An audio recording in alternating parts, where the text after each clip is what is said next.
बात आ सकती है कि भूमिहारों के साथ प्रताड़ना सरकार के द्वारा हो रही है। नमस्कार, देख रहे हैं झकास भारत और मैं रविकांत। अभी सहरसा के एसएसपी हैं लिपि सिंह और वहां पर एक हत्या हुई है पप्पू देव की। उसको लेकर प्रोफेसर रामजतन सिन्हा सर से जो पूर्व मंत्री हैं वो अभी कुछ बताएंगे इस सरकार के कार्यकलापों के बारे में। सर कुछ बताएं। पप्पू देव की हत्या कई सवाल खड़ा करते हैं। एक तो यह है कि क्या यह सरकार अपराधियों के साथ जो सज़ा का मापदंड निर्धारित करती है उसका आधार जातीय है? क्या पप्पू देव के आधार पर सरकारी पार्टी के या सरकारी जाति के अपराधी होता, या स्पष्ट तौर पर कहें कि कुर्मी जाति से होते पप्पू देव तो उनकी हत्या इसी तरह से होती? ये बहुत बड़ा सवाल है। अब आप देखेंगे कि पप्पू देव की हत्या के बारे में जिस तरह से सारे समाचार पत्रों में और एवं इलेक्ट्रॉनिक मीडिया में जिस तरह से प्लान किया गया कि मानो उसकी हत्या नहीं हुई हो, पुलिस के द्वारा दौड़ाए जाने के कारण, खदेड़े जाने के कारण हार्ट अटैक से उनकी हत्या हो गई हो। और सचमुच में यदि उनका वीडियो नहीं उपलब्ध होता तो इसको हार्ट अटैक करार दे दिया जाता। पप्पू देव के शरीर पर 100 से ज़्यादा निशान हैं और मुझे जो जानकारी प्राप्त हुई है उसके अनुसार 5 सदस्यीय पोस्टमार्टम टीम ने रिपोर्ट दिया है कि पप्पू देव का पैर, पप्पू देव का जांघ, पप्पू देव का कमर, पप्पू देव का चेस्ट, पप्पू देव का स्टोमक, पप्पू देव का किडनी, सारे को बुरी तरह से हार्ड ब्लंट सब्सटेंस से चूर दिया गया है।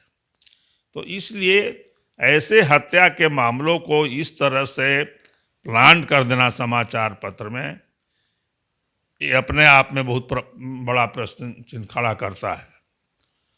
दूसरा सवाल ये है कि इसमें एक सवाल उठता है कि जिस दिन पप्पू यादव के रात में हत्या हुई पुलिस कस्टडी में, उसी दिन सुबह 4 बजे वहाँ की एसपी मुख्यालय, सहरसा मुख्यालय छोड़ दिया। अमूमन जब ऐसी घटनाएं घट जाती हैं किसी जिले में तो पुलिस अधीक्षक या जिलाधिकारी अपने छुट्टी रद्द कर अपने मुख्यालय में लौट जाते हैं। यहाँ उल्टा हुआ। तो इससे तो स्पष्ट है कि दाल में काला है। उनको जानकारी थी कि हमने हत्या कराई है और इसलिए उन्होंने मुख्यालय छोड़ दिया। वरना हार्ट अटैक से यदि मौत होती तो पुलिस अधीक्षक को मुख्यालय छोड़ने का क्या वजह हो सकता था? मुख्यमंत्री कहते हैं कि कानून का राज हम स्थापित करना चाहते हैं, तो क्या यह कानून का राज है? और सचमुच मुख्यमंत्री कानून का राज स्थापित करना चाहते हैं तो सहरसा मामले की निष्पक्ष जांच करानी चाहिए। अविलंब वहाँ के एसपी और डीएसपी को मुअत्तल करना चाहिए और दोषी पाए जाने पर निष्पक्ष जांच करानी चाहिए। दोषी पाए जाने पर उनको सेवा से बर्खास्त करना चाहिए।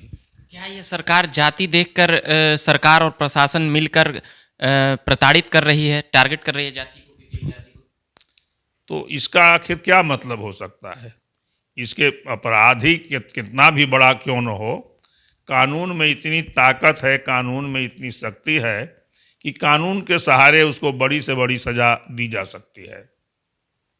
अभी शहाबुद्दीन बिहार के सबसे बड़े डॉन थे, उनकी भी मौत हुई जेल में, लेकिन उनको जेल के अंदर रखा गया, उनको ब्रूटल ढंग से मारा नहीं गया। और भी ऐसे कई अपराधी हैं जिनको पुलिस ने पकड़ करके जेलों में डाला। एक नहीं, बिहार में लगातार 50 लाख, 80 लाख, 1 करोड़, 2 करोड़ के शराब के खेप पकड़े जा रहे हैं लेकिन सरकार, और ये तो सामाजिक सोशल एविल है, सरकार ऐसे लोगों की हत्या तो नहीं करती है, उनको पकड़कर जेल में देती है। तो पप्पू यादव को हत्या करने की बात समझ में नहीं आती है। एक और जानकारी, पप्पू देव, एक और जानकारी प्राप्त हुई है कि मुंगेर का रहने वाला कृष्णानंद पांडे, इसकी जांच होनी चाहिए कि कृष्णानंद पांडे ये कौन है, जो जो जो मुंगेर का रहने वाला है, सहरसा सर्किट हाउस में रह रहा है। तो किसके सपोर्ट से वो रह रहा है, किसके नाम पर रह रहा है, किस हैसियत से रह रहा है। और ये कृष्णानंद हाउस सहरसा में रह रहे हैं, मुंगेर के रहने वाले हैं। तो सुबह से ही पुलिस के मूवमेंट का और पप्पू देव के वेयर अबाउट्स का वो मॉनिटरिंग कर रहे थे। पप्पू यादव संत हैं कि अपराधी हैं, इसके बारे में तो मैं नहीं जाना चाहता, लेकिन एक बात सच्चाई है कि पप्पू यादव जब से जेल से छूट करके पप्पू देव आए, उनकी कोई ऐसी गतिविधि नहीं थी।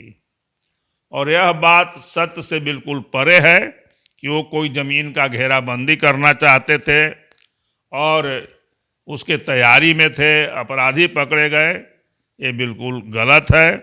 पप्पू देव अपने किसी गांव के किसी व्यक्ति के यहाँ खाना खा रहे थे, पुलिस को पक्की जानकारी थी, पुलिस वहाँ से उनको उठाया और उठा करके थाने में ले जा करके लाठी से, डंडा से, राइफल के कुंदे से इतना मारा, इतना बुरी तरह मारा, इतनी यातनाएं दी, तड़पा तड़पा करके मारा।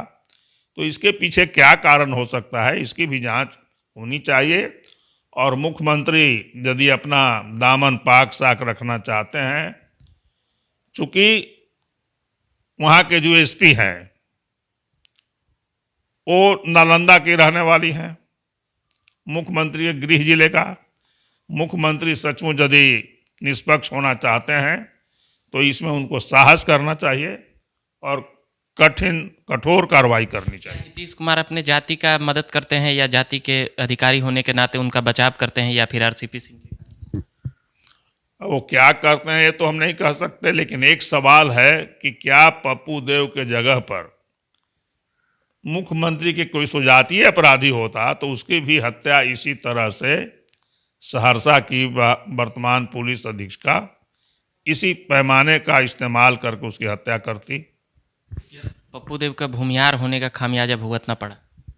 अब तो ये लगता है कि इस दंड देने का, अपराधियों को दंड देने का ढंग और दंड देने का पैमाना भी जाति के आधार पर निर्धारित हो रहा है बिहार में। तो और भी बात करेंगे, अभी बात कर रहे थे प्रोफेसर रामजतन सिन्हा सर हैं, और भी कुछ कहेंगे सर इस सरकार के, जैसे कि क्राइम जो बढ़ रहा है और क्राइम जो हो रहा है उसको लेकर जो और भी हत्याएं हो रही है पप्पू देव के अलावा? पप्पू देव के अलावे आप देखेंगे कि बिहार में शायद ही कोई महीना होगा जब 10 से 15 बैंक में दिन दहाड़े लूट नहीं होती, राह चलते लोगों की पैसे के लिए हत्या नहीं होती हो। और अभी देखेंगे कि हर प्रमंडल में जो वर्तमान में एसपी, डीआईजी, आईजी पोस्टेड हैं, उससे अलग हट करके हर प्रमंडल में, हर कई जिलों में एडीजी लेवल के पुलिस पदाधिकारी शराबबंदी के लिए पोस्ट किए गए हैं। उसके बावजूद हर सप्ताह बड़ी खेप बरामद हो रही है।